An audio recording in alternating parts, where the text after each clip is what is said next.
Welcome to HackAware. We are diving deep today into a situation that, well, it really demands immediate scrutiny.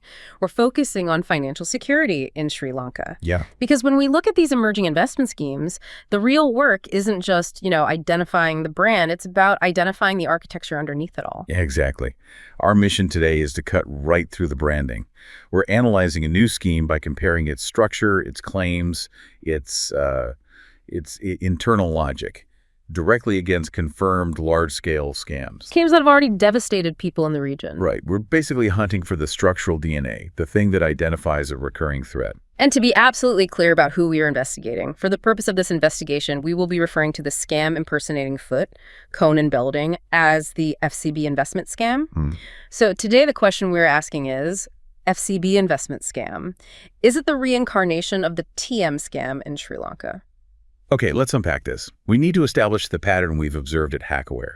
Scams, they rarely appear randomly, just out of the blue. Not at all. They're designed to evolve. They adapt, they study the ecosystem, and they relaunch with lessons learned from the last time they failed. And that adaptability is what makes them so dangerous. It's key to their success. I mean, we usually differentiate between the small, fly-by-night operations that crash in a few weeks. Right. The small ones are annoying. They are. Yeah. But the large-scale, carefully structured schemes, those are devastating.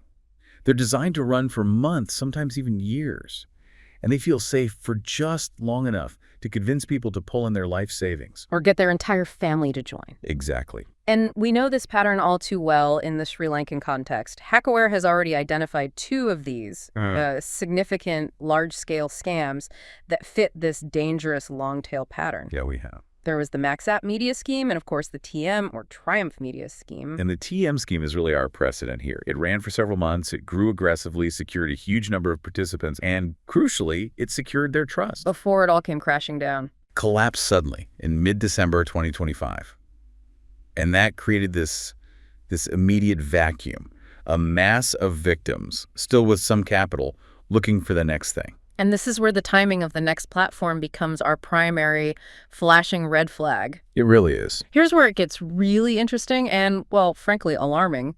Our investigation shows that the new FCB investment scheme, this platform began operating just days before the public collapse of the TM scheme. No, weeks later. No, not after the dust settled, just days before the whole system went dark. That specific timing is absolutely crucial. It places the emergence of FCB right in what we call the danger window. The danger window. It's that period when a large failing scam is being repurposed and, quickly relaunched under new branding.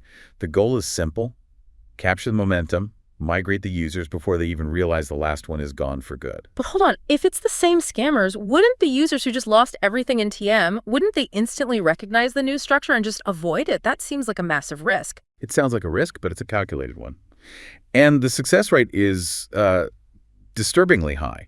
See, large schemes don't just vanish, they rebrand. Because the expensive part is already built. The most expensive part, the infrastructure. It already exists. They have the payment logic, the recruitment systems, the psychological playbooks, all perfected. That whole mechanism is what we call the engine. So they don't need a new dev team. They just update the look, change the logo, and swap out the brand name. The changes are all surface level. It's just the skin. Precisely. A new brand, a new website design, maybe a slightly adjusted story.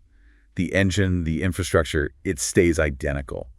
And that's why the FCB platform immediately stood out to us. The new branding is shiny, but the mechanics... The mechanics mirror TM so closely that to say it's a coincidence is just, well, it's naive. So this forces us to ask that direct, unavoidable question. Are the same scammers behind the TM investment scam returning under a new name to target Sri Lankans again? So let's get into the pitch. What is the FCB investment scheme actually claiming to be? Well, on the surface, it's a task-based earning opportunity. They claim they're connected to the globally recognized century-old advertising agency, FCB Foot, Conan Belding. And the tasks, what are people supposedly doing? Oh, it's the classic stuff. Low-effort justification theater, watching short videos, approving generic branded content, basic social media engagement tasks. High returns for minimal input, the classic promise. Always. But when we pull back the curtain, what do we find? We find no verifiable proof of any external revenue. I mean, zero. No real contracts with advertisers, no legitimate campaign metrics, no evidence at all that payouts are justified by any real economic activity. Instead, all the so-called earnings are just generated internally. Through tiered participation. Yeah. It's a classic pyramid recruitment model. So when HackAware assesses this risk, we don't look at platforms in isolation. We use our red flag comparison framework. We compare them rigorously against confirmed scams, both local like TM and global. And for global reference, I mean, one that just illustrates the power of this illusion, you have to look at OneCoin. Well, absolutely. This was one of the biggest investment scams in history, operated worldwide, and it managed to seem legitimate for years, convincing millions of people. And it's so important to remember why people believed in it. At its peak, OneCoin held massive public events. They gave out physical rewards. They had these big charity drives. It felt real. It did. People defended it fiercely because their dashboard showed earnings. And you know what? Their early participants were being paid. And yet, despite the millions of participants, the events, the community, it collapsed completely. It collapsed because its structure, just like these regional successors, depended entirely on a continuous, accelerating inflow of new money. That's the key difference, isn't it? A real business earns money. A Ponzi scheme just cycles it. It just cycles funds until the stream of new money runs dry. And that leads to what we call internal combustion. And this toxic life cycle, it just repeats everywhere, whether the product is crypto, a task app, or a media investment platform. Okay, so we're defining our 3 comparison points. OneCoin is the global reference. TM is the critical Sri Lankan precedent. And FCB is the emerging early-stage platform. Right. So let's talk about the specific warning signs. The signature of the engine. Let's start with the most basic thing, the contract. If this was a real job, you'd be paid for the work you do. But these platforms, they flip that on its head. They absolutely invert the employment model. Across all 3, from OneCoin globally to TM locally and now FCB, the core contract is identical. You are paying for access. It's not employment. It's capital-based participation. Exactly. In OneCoin, you bought packages just to get in. In TM, your V-level deposit determined your fixed daily income, which had nothing to do with how many tasks you actually did. And in FCB, it's the same thing. You deposit funds to unlock higher tiers, intern, VIP, and those deposits determine your payout rate. You're paying to play. Which is the undeniable signature of a pyramid structure, not an employer-employee relationship. Okay, then there's the issue of guaranteed predictability. If you're running a real ad agency, revenue goes up and down, right? Wildly. It's based on campaigns, client budgets, market performance. There is no such thing as a guaranteed daily income. But OneCoin showed you your projected earnings upfront. TM displayed your daily and monthly income guaranteed before you even put in a single rupee. And FCB does the same. Users can see their exact earnings per task, per day, in advance. And that predictability, that promise of stable returns, it's intoxicating. But predictability without transparent external revenue isn't stability. No, it's a mathematical model for how fast they can cycle the money before the whole thing breaks. Which brings us to the actual work. Core red flag number 3, simulated tasks instead of real work. This is just pure justification theater. You have to ask, why even have tasks? In OneCoin, it was education. In TM, it was random clicks that had nothing to do with actual advertising. It's all psychological busy work. And FCB's tasks, watching generic videos, approving content, they serve no verifiable business function for a real global ad agency. You are not a critical part of their workflow. They exist for one reason only: to justify the payouts, to give participants the mental comfort that they earn the money. It makes them feel like entrepreneurs, not victims. And finally, maybe the most audacious red flag, borrowed legitimacy and brand trust. They use the reputation of a real company to delay doubt. OneCoin was a master at this. They used all this global imagery and corporate language. TM, on the other hand, relied more on sheer scale. Right. Seeing your neighbor withdraw actual cash is a powerful motivator. It's a huge psychological accelerant. But FCB is taking a massive risk here by outright using the name of a real global ad giant foot, Conan Belding. Couldn't the real FCB just sue them and shut it down immediately? I mean, doesn't that make the whole thing incredibly risky for the scammers? It is risky, yes, but speed is their greatest weapon. They rely on the time lag.